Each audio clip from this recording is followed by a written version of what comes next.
After the whistle here with head coach Zoran Markovski, proudly partnered by UCS in Deco, Clover Goldfields. Zoki, cliche, is it a point gained or 2 points dropped today? I think it's 2 points dropped. I think the first half was a cagey affair. Two good teams going for it, and it was just a tussle. I think second half we really played our style of football, and if you can see it as a spectacle, Dimmy, I think we should have had 4 or 5 goals easier.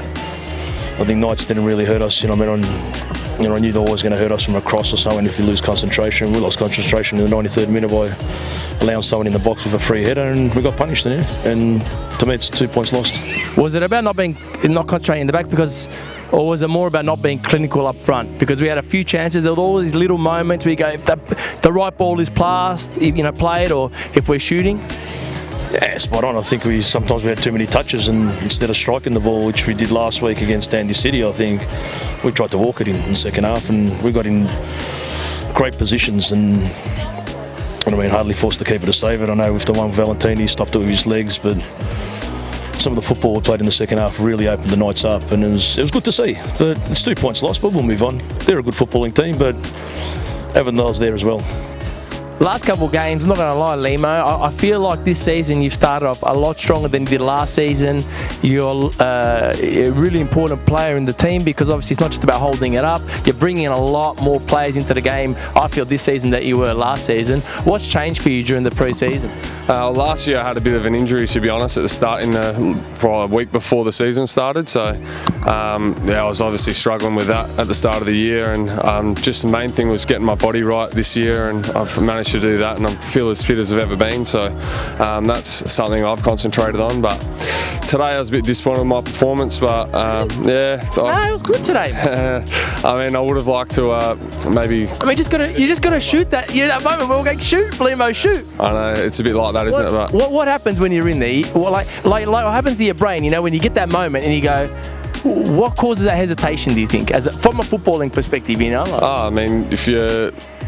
My first instinct is to shoot as a striker, but if I think there's a better option, I'm always going to, try and find that. But today it was one of those days we couldn't find. All of us were struggling to finish, and then when Yui scored that, I thought we're going to win this. So it was a great finish. He really took it upon himself to grab the game and do that. It was a great finish, and we've caught one in the last minute, so it's a little bit painful. Yeah, very painful, but we'll bounce back. We've got a big game on Wednesday now, so it's a quick turnaround, which is a good thing, so we don't have to think about it all week. So Wednesday the boys will be up and about. Jemana goes down really early in the game, looking like possibly a groin injury. How big an impact is that going to have for next week?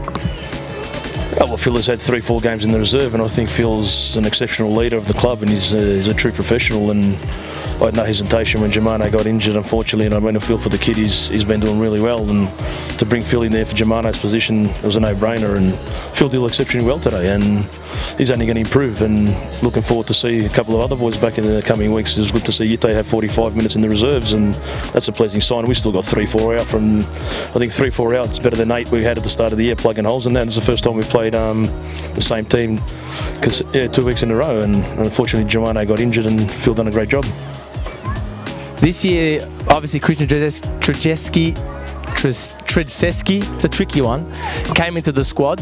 He's essentially starting to control that midfield. Do you feel like you guys are starting to understand each other's runs, the ball passing, the movements? Yeah, so I played with him a few years ago before he went overseas, and he's come back. He looks very good player, very sharp player, technical. Each week we're just getting to know each other better on the pitch and off the pitch as well, which is important. So I feel like it's coming. It's very close to clicking very well, but it's not there yet. It will come though. It's only been 4 or 5 games. So Zoc, if you were to be an emoji today, are you the sad emoji, that middle emoji, or the sweat emoji? What emoji would you be after today's performance? That's a great question, yeah. But I'm a smile. You're in the change room, obviously at the end. You've got to chat to the lads, all that kind of stuff. See, it felt a little bit like an energy of a loss, but I don't know. If I look at the emoji in the change room, there's 20 emojis that are real sad, yeah. But I'm staying positive, and in the end, I'm an upbeat coach, knowing this Avondale team what they can do on their day, and we were exceptional today. But one day it's going to fall in our favour where we equalise in the last minute against an opposition. The season will even itself out. But moving forward, I'm really looking forward to the Benton game on Wednesday. That's going to be huge.